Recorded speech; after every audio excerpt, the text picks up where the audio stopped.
Badan Pertahanan Sipil Gaza mengatakan bahwa pasukan Zionis Israel menewaskan sedikitnya 60 orang pada hari Jumat 27 Juni 2025 waktu setempat. Korban tewas termasuk 10 orang yang sedang menunggu bantuan di wilayah Palestina yang dilanda perang. Dilansir AFP pada hari Jumat 27 Juni 2025, juru bicara pertahanan sipil Mahmud Basal mengatakan bahwa 62 orang Palestina telah terbunuh pada hari itu dan disebabkan oleh serangan Israel di jalur Gaza. Sementara melansir media Al Jazeera, kantor media pemerintah Gaza mengatakan sedikitnya 549 warga Palestina terbunuh oleh pasukan Israel ketika mencoba mengakses pasokan kemanusiaan dalam 4 pekan terakhir. Sebanyak 4.066 lainnya terluka di dekat lokasi distribusi bantuan Yayasan Kemanusiaan Gaza yang didukung oleh Amerika Serikat dan Israel. Sebelumnya juga Israel dan Iran kini sepakat gencatan senjata usai sempat berkonflik selama 12 hari. Israel mengaku kini kembali fokus untuk menguasai jalur Gaza, di mana kekuatan umat saat Gaza dihancurkan dan Muslim dibantai. Apakah kita masih layak disebut khairu ummah jika diam saat saudara kita tertindas? Sudahkah kita hijrah menuju penerapan syariah secara menyeluruh? Untuk membahasnya kami terhubung dengan Direktur TV Bung Yuwana Triutomo. Kita sapa terlebih dahulu. Assalamualaikum warahmatullahi wabarakatuh, Bung Yuwana. Waalaikumsalam warahmatullahi wabarakatuh. Kita Bung ketahui Anggi. bersama Bung Yuwana pergantian tahun 1447 Hijriah yang mana peristiwa hijrah Rasulullah itu juga sering diidentikan dengan 1 Muharram 1000 pergantian tahun. Menurut Anda, Bung Yuwana, apakah makna hijrah hari ini masih kita hayati sebagai perubahan menuju kekuatan umat sebagaimana Rasulullah membangun kekuasaan Islam di Madinah, atau hijrah kini kita reduksi hanya menjadi ritual tahunan seperti ya hanya peristiwa seremoni biasa, Bung? Baik, Bung Anggi. Raditu billahi robba wabil islami dina wabi Muhammadin nabiyya wa rasula Rabbi sidina ilma warzuqni fahma Rabbi syrah li sodri wa yassir li amri wahlul 'uqdatam min lisani yafqahu qawli. Jadi memang benar, Bung Anggi, kalau kita refleksikan hakikat mana hijrah dalam Islam. Hijrah bukan sekadar ibadah ritual yang orientasinya hanya parsial, hanya menjadi simbol seremonial saja, namun lebih dalam dari itu, hijrah adalah perubahan total dalam orientasi hidup, transformasi menuju Islam kafah. Jadi hijrah Rasulullah SAW dari Mekah ke Madinah itu merupakan peristiwa yang sangat penting yang mengubah wajah umat Islam pada saat itu. Ya, yang awalnya tertindas dan teraniaya 13 tahun di Mekah, kemudian setelah hijrah ke Madinah menegakkan tatanan masyarakat yang Islami dalam sebuah negara, mereka kemudian berubah menjadi umat yang mulia, umat yang kuat dan disegani. Sebagaimana dijelaskan oleh Ar-Raghib Al-Asfahani, hijrah berarti keluar dari Darul Kufur, dari wilayah yang menerapkan hukum-hukum kufur menuju Darul Iman, wilayah yang menerapkan hanya hukum-hukum Islam saja. Kemudian Syekh Al-Jurjani dan Al-Qurtubi menyatakan hijrah adalah pindah dari negara yang diperangi, yaitu negara kufur, ke negara Islam. Jadi hijrah Nabi SAW bersama para sahabat Ridwanullahi alaihim bukan melarikan diri dari persoalan, tapi mereka justru menemukan solusi dengan membangun kekuatan dan kekuasaan yang melindungi agama ini. Sebagaimana doa Rasulullah Shallallahu Alaihi Wasallam kepada Allah Subhanahu Wa Taala di Quran surah Al-Isra ayat 80 itu, Robi Robi adkhilni mudkhala sidqin wa akhrijni mukhraja sidqin waj'alni min ladunka sultanan naswira.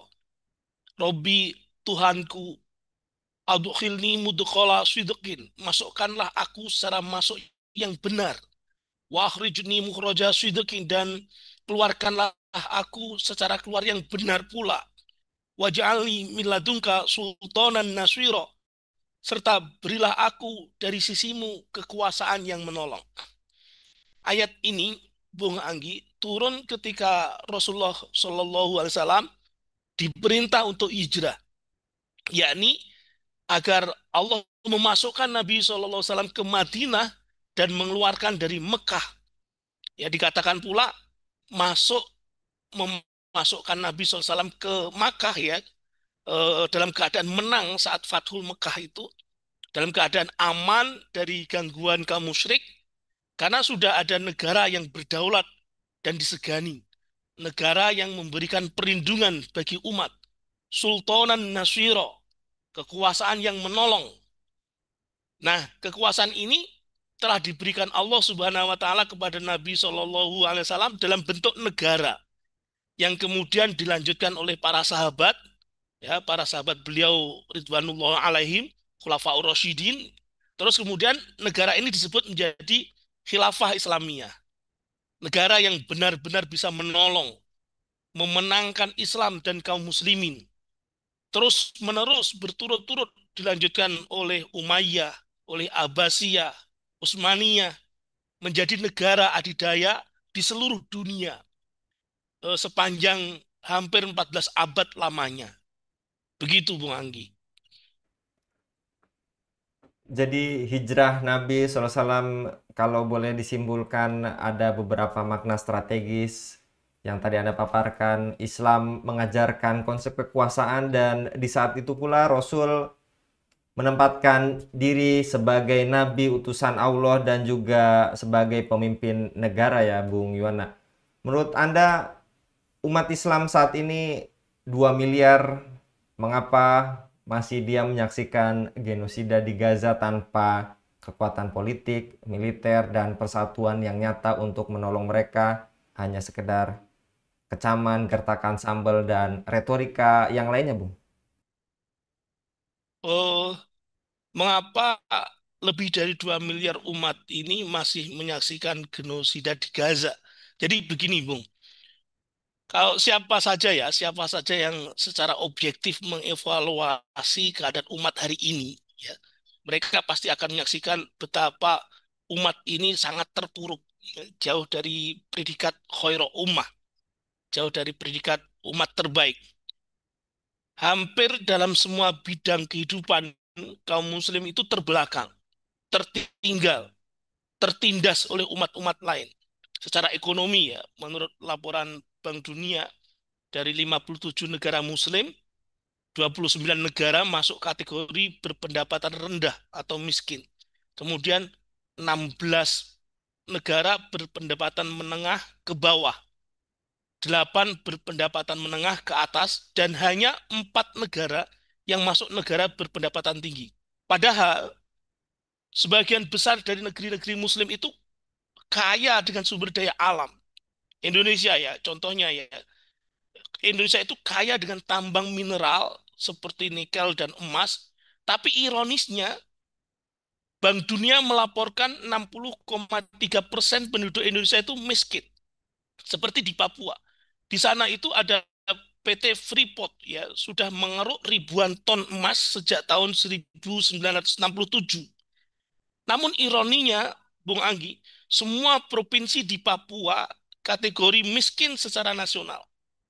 Itu di dalam negeri. Kemudian di luar negeri, yang paling memilukan, darah umat dengan amat murah ditumpahkan oleh kaum kufar.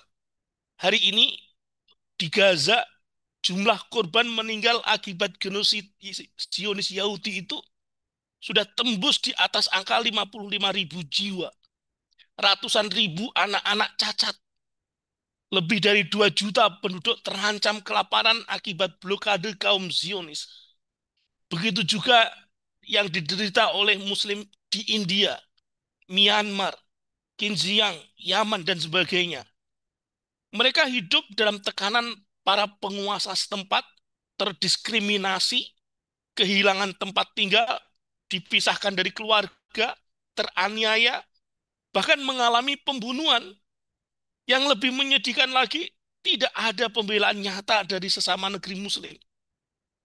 Alih-alih bersatu dan memberikan pertolongan, para penguasa Muslim malah bersekutu dengan imperialis Barat dan Zionis Yahudi. Mereka berkhianat. Mereka malah memfasilitasi kebutuhan Amerika Serikat dan Zionis Yahudi itu untuk menyerang Palestina dan Iran. Tidak ada persatuan. Jadi umat terpecah belah.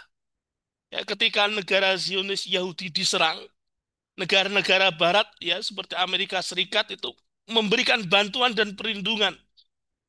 Bahkan Amerika Serikat balas mengebom Iran setelah Iran menyerang negara Zionis Yahudi itu. Kemudian negara-negara G7 ya juga mengutuk Iran sebagai biang kekacauan di Timur Tengah. Tapi sebaliknya, kaum muslim yang berjumlah lebih dari 2 miliar itu tidak mempunyai pelindung sama sekali.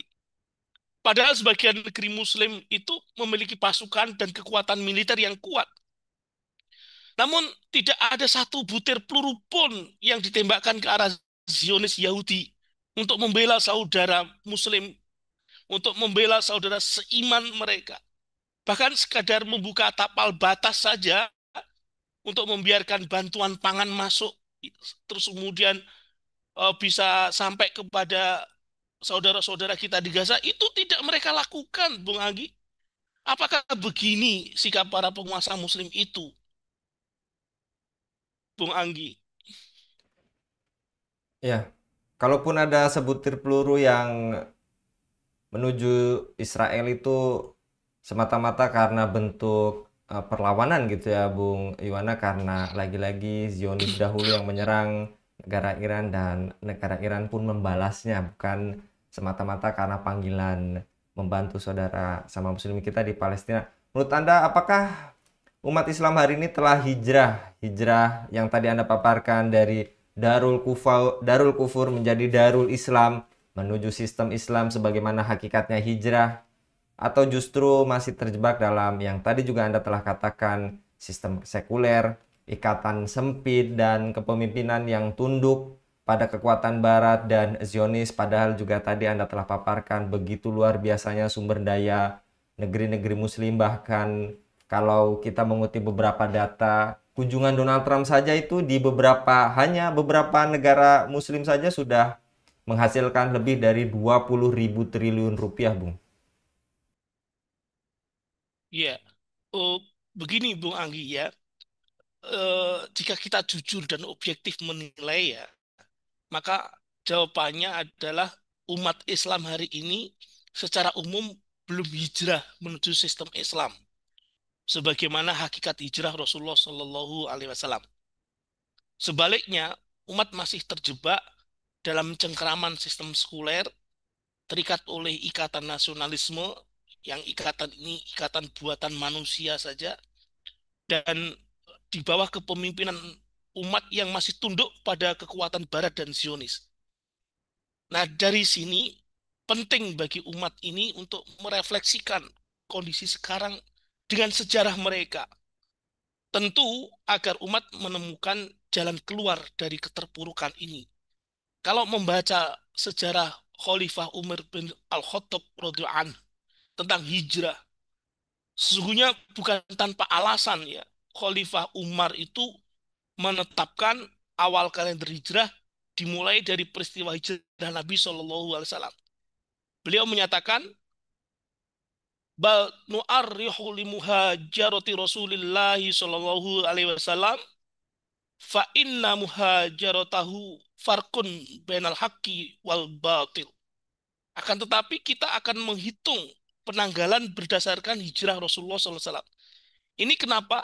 Karena sesungguhnya hijrah beliau SAW itu telah memisahkan antara al-haq dan al-batil, antara kebenaran dan kebatilan. Maka saatnya umat berhijrah itu secara total, dari hijrah parsial yang sifatnya individu-individu menuju hijrah total yang sifatnya sistemik, hijrah yang kafah, hijrah yang sebagaimana dicontohkan oleh Rasulullah Muhammad SAW tadi, ya hijrah sistemik dari sistem yang diterapkan yang masih sekuler ini dengan kapitalisme dalam ekonomi dan demokrasi dalam politiknya menuju hijrah sistemik, sistem Islam kafah, ya ekonominya menerapkan sistem ekonomi Islam, sosialnya menerapkan nizam ijtimai fil Islam, dan seterusnya. Karena memang hijrah Nabi Shallallahu Alaihi Wasallam itu adalah berpindah dari sistem jahiliyah menuju sistem Islam. Sementara hari ini umat justru masih hidup di bawah sistem jahiliyah modern itu. Ikatan umat masih terpecah oleh nasionalisme sempit itu. Umat masih dibatasi oleh bendera, paspor, batas-batas buatan penjajah, ya sky picket ya. Solidaritas hanya sebatas ikatan negara dan etnis saja. Palestina dilihat sebagai masalah orang Arab. Rohingya dilihat sebagai masalah orang Asia. Uighur masalah orang Cina. Padahal Allah Subhanahu wa taala memerintahkan satu umat, satu kepemimpinan, satu akidah. Inna hadhihi ummatukum ummatan wahidah wa ana rabbukum fa'budun. Sungguh umat ini adalah umat kalian yang satu, agama yang satu, dan aku Allah Subhanahu wa taala adalah Tuhanmu. Maka sembahlah aku.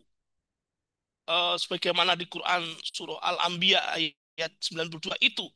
Dan semua itu hanya bisa dengan institusi khilafah Islamiyah saja, di bawah kepemimpinan khilafah Islamiyah saja. Sehingga kaum muslimin bersatu selama berabad-abad dengan ikatan ukhuwah Islamiyah.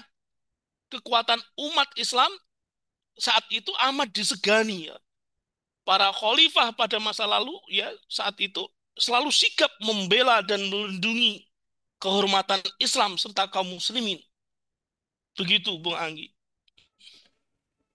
Dan di saat rakyat Gaza mempertahankan tanah serta keyakinan dengan nyawa, sesuai juga judul kita, apakah kita telah melakukan muhasabah hijrah menuju khairu ummah, sejauh mana lantas peran kita untuk menuju hijrah sebagai khairu ummah, membela sesama muslim, atau justru larut dalam kehidupan individual dan seremoni belaka. Ya, walaupun tadi telah Bung Yona sampaikan, kita saat ini hidup di sistem kapitalistik yang memaksa akhirnya kehidupan kita individualistik. Bahkan tadi juga Anda sampaikan, data juga menunjukkan jumlah masyarakat miskin di Indonesia itu hampir mendekati 200 juta gitu ya Bung, kalau menurut Bank Dunia. Ya, muhasabah itu hukumnya wajib Bung Anggi. Ya ayyuhalladzina amanu taqullaha wal tanzur nafsum ma qaddamat li ghad wattaqullah. Nah, jadi tahun memang sudah berganti ya dari 1446 Hijriah ke tahun 1447 Hijriah. Jadi tahun baru. Nah, satu tahun kemarin berbagai peristiwa itu berlangsung. Ya, Muslim yang cerdas itu tentu tidak menyambut kehadiran tahun baru Hijriah ini dengan kegiatan seremonial belaka. Maka disinilah kemudian muhasabah itu patut untuk dilakukan. Nah, mengawali tahun baru 1447 Hijrah ini, setiap Muslim penting ya untuk melakukan evaluasi. Bukan hanya terhadap diri sendiri. Diri sendiri itu memang harus secara personal, secara individual. Tapi juga harus peduli terhadap kondisi umat secara umum. Apakah betul umat ini telah meraih kedudukan selaku khairu ummah, selaku umat terbaik, atau umat ini sebenarnya masih terpuruk. Nah, jika masih terpuruk, tentu penting untuk mencari jalan kebangkitan hakiki, ya. Jalan keluar untuk menuju kebangkitan yang hakiki. Mereka kembali meraih predikat khairu ummah, umat terbaik. Sebagaimana firman Allah di Quran surah Ali Imran ayat 110, kuntum khaira ummatin ukhrijat linnas ta'muruna bil ma'rufi wa tanhauna 'anil munkar wa tu'minuna billah. Kalian umat Islam adalah umat terbaik yang dilahirkan untuk manusia karena kalian melakukan amar ma'ruf nahi mungkar. Karena kalian melakukan menyuruh berbuat yang ma'ruf ya dan mencegah dari yang mungkar. Wa tu'minuna billah, dan kalian beriman kepada Allah Subhanahu wa taala. Begitu Bung Anggi. Wallahu alam bisawab. Jazakallah Bung Yona untuk maparnya pada kabar petang kali ini. Mudah-mudahan lagi-lagi di tahun yang baru ini kita sama-sama hijrah yang tadi kita paparkan. Hijrah menuju khairul ummah dari Darul Kufar menjadi Darul Islam yang sebenar-benarnya yang tadi juga Anda paparkan secara kafah. Jazakallah sekali lagi Bung Yona untuk penyemangatnya pada awal tahun 1447 Hijriah ini. Demikian pemirsa Ilava News, dukung dengan subscribe, share, dan like. Semoga menjadi kebaikan bagi kita semua di dunia dan di akhirat. Saya Anggi Suara diundur diri. Assalamualaikum warahmatullahi wabarakatuh.